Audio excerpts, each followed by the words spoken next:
우리 하나님 말씀 같이 볼까요? 레위기 25장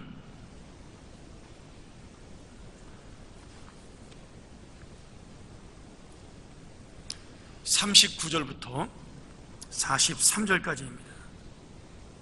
원래 오늘 큐티 말씀은 39절부터 55절 마지막 절까지인데 너무 길어서 제가 오늘 전할 말씀 39절부터 43절까지만 우리 한 절씩 교독하면서 주의 말씀을 봉독하도록 하죠. 제가 먼저 39절을 봉독합니다. 내 동족이 비난하게 되어 내게 몸이 팔리거든 너는 그를 종으로 부리지 말고 품꾼이나 우고하는 자같이 너와 함께 있게 하여 희년까지 너를 섬기게 하라.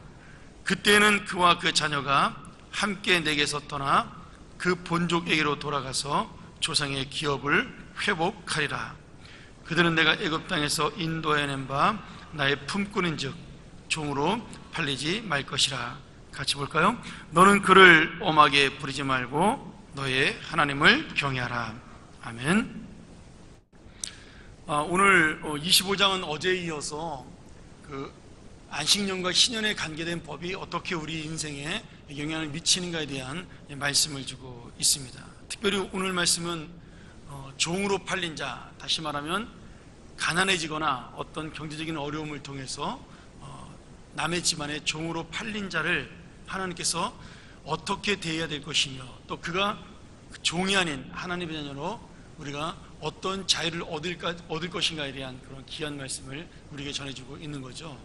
여러분, 이 종에 대한 말씀이 왜 중요하냐면 희년과 연계되어서 우리에게 구원과 언약을 보여주는 말씀이기 때문입니다. 자, 우리 일상생활에서 내가 가난하게 된다는 것은 있을 수가 있는 일입니다. 내가 사업에 망하거나 아니면 직장을 그만두거나 너무나 요새 쉽게 일어나는 그리고 흔히 볼 수 있는 일들이죠. 아니면 일찍 퇴직을 하거나 그래서 지금도 현대도 똑같이 종은 아니지만 갑자기 어려워진 사람들이 예전보다 못한 직업을 갖거나 아니면 일을 하지 못하게 되는 경우가 있다라는 겁니다. 여러분, 이 말씀이 지금 하나님의 구원의 해인 희년과 관계되어 있다는 것을 꼭 여러분 놓치시면 안 됩니다. 왜냐하면 희년이라는 것은 안식년이 7번 지난 7년이 7번 지난 그래서 77에 49, 49년에다 1년을 채워서 50년이 되는 해를 우리가 보통 희년이라고 그렇게 부릅니다. 근데 이 희년은 하나님께서 주신 구원을 기억하는 것이고 하나님께서 우리에게 주신 언약을 기억하는 것입니다. 그리고 우리 모든 사람들이 하나님 앞에 높고 낮음이나 아니면 빈부의 기천이 없이 모든 존재가 동등하다는 사실을 보여주는 것이 바로 희년의 은혜죠. 이 희년의 은혜 앞에는 어떤 사람도 차별받을 수 없고 어떤 사람도 구별될 수가 없습니다. 하나님 안에 있는 모든 사람은, 하나님 안에 있는 모든 자녀는 동등하다는 조건을 가지고 우리에게 하나님의 은혜를 전하는 것이 바로 희년의 은혜죠. 내가 하나님께 구원을 받았을 때 어떤 조건을 가지고 구원을 받은 것이 아닙니다. 예수를 오래 믿다 보면요, 사람들이 그런 착각을 합니다. 어떤 착각이냐면 내가 뭔가 하나님 앞에 열심히 봉사했기 때문에 하나님이 나를 더 사랑할 것이다. 내가 어떤 직분자로서 하나님 앞에 충성을 했기 때문에 하나님이 나를 더 사랑할 것이다. 여러분, 그런 우리가 오해와 착각 속에 빠질 수가 있습니다. 여러분, 그것은 사람이 가지고 있는 생각을 하나님께로 옮긴 겁니다. 하나님은 우리를 구원했던 처음의 사랑, 내가 아무것도 아닌 존재였을 때, 죄인이었을 때 나를 구원하신 그 사랑에 있어서 지금까지 아무리 내가 어떤 삶을 살아왔어도 그 사랑이 절대로 변하지 않는다는 거예요. 하나님의 사랑은 완전하기 때문에 더해지도 않고 덜해지지도 않는다는 거예요. 하나님이 우리가 잘못했을 때 징계하는 경우가 있습니다. 몸에 병이 들게 할 수도 있고 또 경제적으로 어렵게 할 수도 있고 다른 가정의 문제나 여러 가지 문제를 통해서 나를 시험에 들게 하고 힘이 들게 할 수가 있습니다. 그래서 나를 바로 세우는 하나님의 은혜를 만날 수가 있죠. 그러면 그런 생각이 들죠. 그런 어려움을 만났을 때 그러면 내가 지금 하나님의 사랑을 덜 받고 있는 것인가?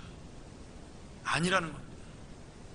내가 남보다 물질적으로 아니면 경제적으로 여러 가지로 건강한 축복을, 그리고 이 세상에서 눈에 보이는 그러한 하나님의 복을 조금 더 많이 받아서 남보다 잘 나가는 것처럼 보이면 내가 하나님의 특별한 사랑을 받은 것인가? 여러분, 그것도 아니라는 거예요. 우리 이미 구원받을 때 받은 하나님의 그 사랑, 그것이야말로 믿지 않는 사람들이 받지 못한 특별한 사랑이죠.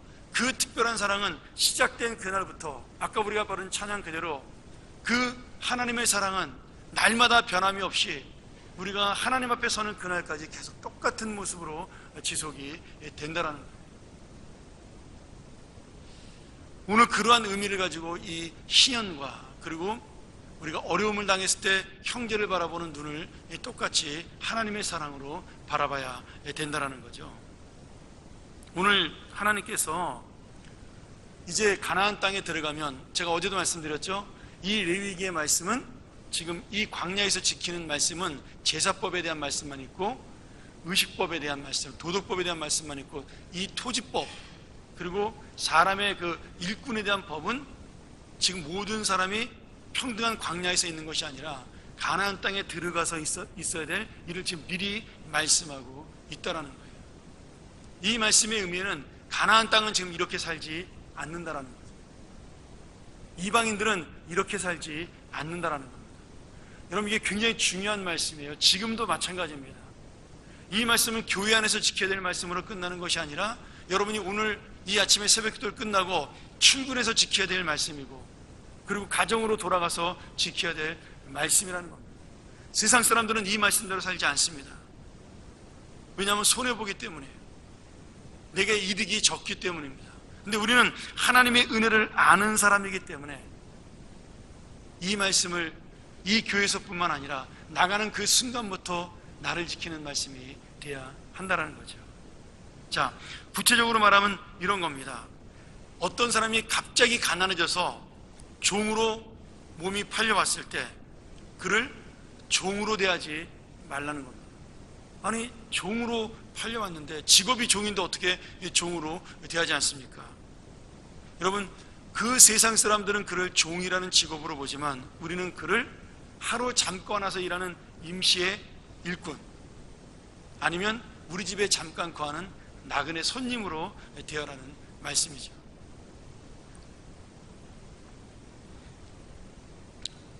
제가 미국에 있을 때 저희 집에 손님들이 굉장히 많이 왔습니다.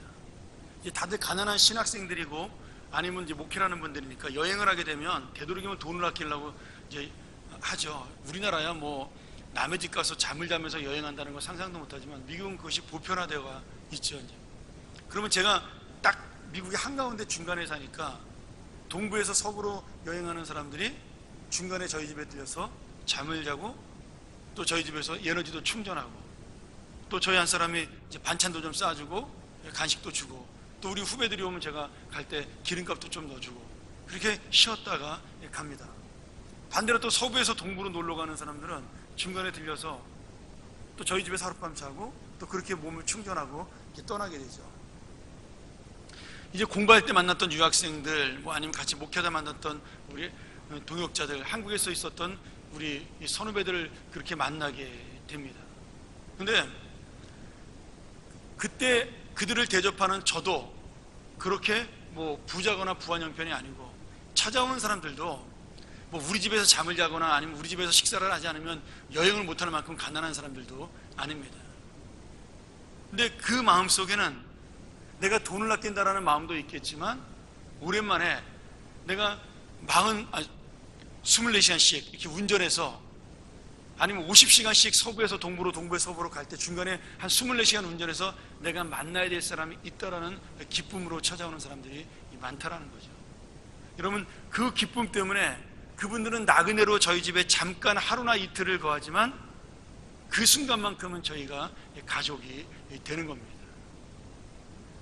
오늘 우리에게 있는 직장의 직원들, 내가 사업을 할 때 내가 부리고 있는 나의 직원들, 그러한 사람들이 모두 바로 그러한 마음을 가지고 서로가 만나야 된다는 거예요. 여러분, 제가 이제 연애하는 형제들에게, 자매들에게 그런 이야기를 합니다. 만나는 것도 중요하지만 예수 믿는 사람은 헤어질 때가 훨씬 더 중요하다라고 이야기를 해요. 여러분 예수 믿는다고 해가지고 우리가 여자친구 남자친구 사귀는데 꼭 그 사람하고 결혼하는 법은 없잖아요. 만나면 헤어질 수도 있고 또 그것이 너무나 당연한 건데, 내가 처음 만날 때보다 헤어지는 것이 중요하다. 그 말씀이 뭐냐면, 내가 어떤 감정으로 만나서 좋아해서 만났든 또 헤어질 때는 나쁜 감정으로 헤어져도 그들과 다시 만날 때 웃을 수 있어야 된다는 거예요. 근데 그것은 꼭 남녀만의 문제가 아니라 우리가 모든 사람과의 관계에 있어서 마찬가지라는 거예요. 내가 직장의 동료와 만날 때, 그리고 헤어질 때, 또 여러분의 직장에서 동료가 그만둘 때, 아니면 내가 사업하고 있는 곳에서 나의 부하 직원들이 그만둘 때, 들어올 때도 중요하지만 나갈 때가 더 훨씬 더 중요합니다. 최소한 나가고 난 다음에 안부 전화 정도는 할 수 있고, 명절 때 만나면 인사는 할 수 있고, 좀 더 좋다면 과일 한 상자라도 보낼 수 있는 그런 관계를 만드는 상하관계, 그것이 바로 오늘 주님께서 원하시는 품꾼이나 임시적인 일꾼이나 아니면 우리 집에 잠깐 있는 나그네로 대하라는 하나님의 마음입니다.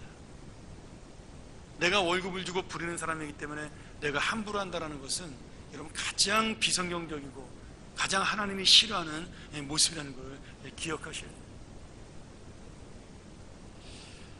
왜냐하면 성경에서 우리는 종이 아니라 형제이기 때문에, 그 사람이 종으로 왔던 아니면 우리 집의 직원으로 왔던 그 사람은 하나님의 존귀한 가치를 가진, 하나님의 형상을 가진, 우리 모두가 다 똑같은 하나님만의 사랑을 받은 존귀한 형제요 자매이기 때문입니다. 사람의 가치는요, 나의 형편에 따라 떨어지거나 나의 형편에 따라 달라지는 것이 아닙니다. 하나님의 사랑이 처음부터 끝까지 변하지 않듯이 우리 하나님의 형상으로 만들어진 우리의 가치 역시도 내가 세상에서 보여주는 나의 형편에 따라 바뀌는 것이 아니라 하나님의 자녀라는 이름 그 하나로 우리는 동등한 존중을 받을 가치가 있다는 거죠. 오늘 그래서 주님께서 임시적으로 잠깐 종이 되기는 하지만 희년이 되면 무조건 자유의 몸이 될 수가 있었던 겁니다. 남자나 여자나 종살이가 할 경우는 6년만 일하고 7년째 안식년에는 자유를 얻을 수가 있었습니다. 여러분, 이것이 바로 하나님께서 우리를 바라보는 눈이에요. 이 희년과 안식년, 그리고 오늘 종들을 풀어주는 하나님의 은혜의 법칙은 단순히 사람의 문제, 돈의 문제, 몸값의 문제가 아니라 지금 하나님의 구원의 은혜가 담겨져 있다는 겁니다. 내가 죄에서 종노릇하던 나를 구원하셔서 하나님의 자녀로 삼으셨다는 거죠. 그러니 우리의 종도 역시 영원한 종이 아니라 뭐예요? 하나님의 자녀, 곧 나의 형제의 의미가 되는 겁니다. 오늘 우리가 하고 있는 새수명 축제에 준비하는 것도 마찬가지죠. 아직 그들은 우리의 형제자매는 아닙니다. 잠정적으로 형제자매가 될 것을 지금 우리가 믿고 기도하는 거죠. 아직 그들은 죄의 종입니다. 그분들이 들으면 기분 나빠하겠지만 성경적으로는 그렇다라는 거예요. 근데 우리의 목적은 뭐예요? 그들을 죄의 종에서 구원하여 우리와 함께 하나님의 자녀가 되고 한 형제자매가 되게 하는 것이 목적입니다. 그리고 또 하나의 중요한 목적이 있는데요, 그 하나님의 형제자매가 되어 하나님과 함께 이제 나머지 인생을 영원토록 동행하게 하는 겁니다. 여러분, 종이 이제 7년 뒤에 아니면 안식년이 되어서 희년이 되어서 나와 같이 자유로운 몸이 되었습니다. 그러면 그 사람은 그 순간부터는 종이 아니라 형제와 자매가 되는 거죠. 근데 재밌는 것은 이스라엘 법에 어떤 법이 있냐면, 만약에 종이 된 사람이 안식년이 됐는데도 불구하고 주인이 너무 좋아요. 주인과 평생도록 살고 싶어요. 근데 이스라엘 법에는 무조건 안식년이 되면 그 종들이 나가게 되어 있습니다. 주인이 너무 좋거나 아니면 자녀들이 그 집에 종으로 아직 남아있으면, 그래서 그 좋은 주인과 함께 살고 싶으면 종들이 어떤 방법을 택할 수가 있냐면 내 길을 뚫어서 제사장에게 보여줍니다. 그리고 이제 기거리를 하는 거죠. 그리고 나는 이 사람과 영원히 살고 싶습니다. 이 사람의 종이 영원토록 되겠습니다라고 약속을 하면 안식년이나 신년이 되어도 그 사람은 주인과 함께 살 수 있습니다. 종으로. 여러분, 여기서 중요한 거는 나는 종으로 살겠다고 서원을 하고 결단하는 거지만 주인은 뭘로 보는 거예요? 나를 사랑하는 가족으로 보는 겁니다. 이게 바로 하나님과 우리의 관계예요. 하나님이 우리를 구원하셨을 때, 죄의 종이었던 우리를 구원하셨을 때 우리는 그 하나님이 너무 좋아서 하나님의 종처럼 살기를 원해야 정상입니다. 근데 하나님은 절대로 우리를 종으로 대하시거나 노예로 대하시지 않습니다. 일꾼으로 대하는 것이 아니라 그 순간부터 하나님의 아들로, 하나님의 딸로 대하는 거죠. 이것이 바로 성경의 법칙입니다. 억지로 하는 것이 아니라 자원해서 하는 것, 그리고 내가 스스로 종이 되기를 원하는 것. 그 내가 스스로 종이 되는 그 순간부터 하나님은 나를 더 사랑하는 자녀로 보아주시니, 오늘 우리 가운데 사업하는 분들이 있다면 이 하나님의 말씀을 우리가 놓치지 않았으면 좋겠습니다. 내가 조금 더 손해보고 내가 망할 만큼, 아니면 밥을 못 먹을 만큼, 아니면 큰 돈을 벌지 못할 만큼 조금 힘이 들고, 아니면 남보다 내가 좀 못 벌어도 이 마음으로 직원들을 대하는 것이 하나님의 법칙이고요, 그것이 가장 큰 전도의 법칙입니다. 말로 하는 전도가 아니라 하나님의 사랑과 마음으로 보여주는 전도죠. 최소한 우리 사장님이, 우리 대표님이 믿는 하나님을 나도 한번 믿어보고 싶다, 그런 고백이 나오게 만드는 거예요. 만약에 그 이스라엘의 부자에게 어떤 사람이 종이 되었다가 이런 하나님의 사랑을 받으면 그 종들은 어떻게 될까요? 자연스럽게 하나님을 믿게 되겠죠. 저렇게 좋은 주인을 만나게 하신 하나님, 저런 좋은 주인이 된 이유가 무엇일까? 당연히 그러면 그 주인이 믿던 하나님을 믿지 않겠습니까? 그것이 바로 하나님께서 우리 계신 전도의 방법이에요. 자, 말씀을 정리하도록 하죠. 내가 만일 돈이 없어서 끝까지 노예로 살아도 하나님께서는 신년이 되거나 안식년이 되면 우리를 자유롭게 풀어줍니다. 또 하나의 방법이 있는데요, 다른 사람이 값을 주고 우리를 살 수가 있어요. 내 친척 중에 돈이 있는 사람이 그 돈을 지불하고 나를 자유롭게 해줄 수가 있습니다. 이것을 오늘 말씀이 뭐라고 되냐면 속량이다, 이렇게 이야기합니다. 속량, 값을 주고 대신 돈을 치르는 거죠. 우리가 말하는 구원이라는 것이 바로 이 속량의 의미입니다. 영어로 리듬이죠. 리뎀션이라고 신약에는 되어 있는데, 신약에는 구속이라는 단어로 표현하고 있습니다. 왜냐하면 예수 그리스도께서 값을 주고 우리를 사셨기 때문입니다. 근데 놀라운 것은 더 비싼 값을 주고 우리를 샀다라는 거예요. 내가 한 100만 원짜리밖에 안 되는데 하나님께서는 1억을 주고 나를 사셨다는 거예요. 내가 그런 가치가 안 되는 사람인데 나를 사랑하기 때문에 그 큰 것을 주고 나를 사셨다는 거예요. 그분이 누구예요? 예수 그리스도입니다.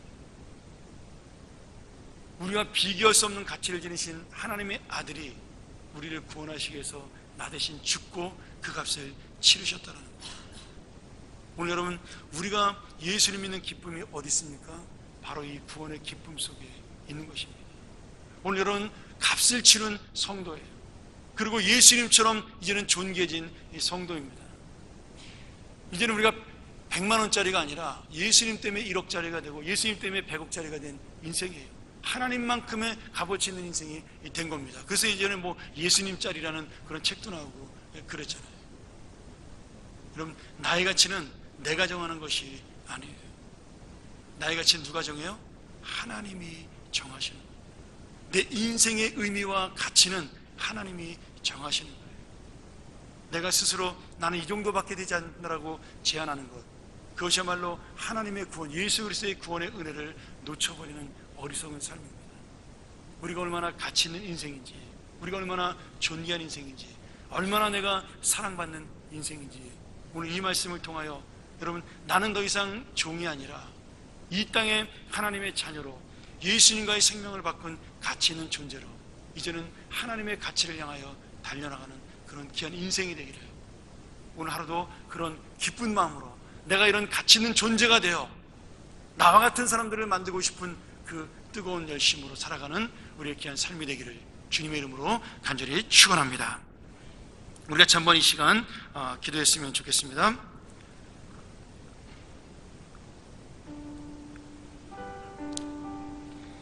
우리 이 말씀을 가지고 두 가지 기도하죠. 하나님께서 나의 아버지가 되어주셔서 이제는 더 이상 나를 종이라 부르지 아니하시고 예수님의 친구로 불러주시고, 우리 요한복음 15장에 나오죠. 이제는 우리의 그저 사람이 아니라 하나님의 자녀로 불러주시오. 이 세상에서 가장 가치 있는 그런 귀한 존재로 불러주셨다는 이 사실입니다.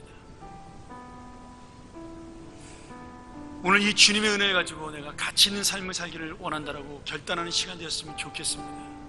그리고 그 가장 가치 있는 삶이 무엇이냐, 가치 있는 삶의 마지막 목적은 나와 같은 죄인, 나와 같은 연약한 자를 똑같이 하나님의 자녀로, 죄에 노예되었던 사람들을 하나님의 자녀로 부르는 그런 마지막 인생의 목적입니다. 내가 어떤 삶을 살아가든 우리 안에 이 목적에 대한 분명한 의지가 있어야 하고 소망이 있어야 합니다.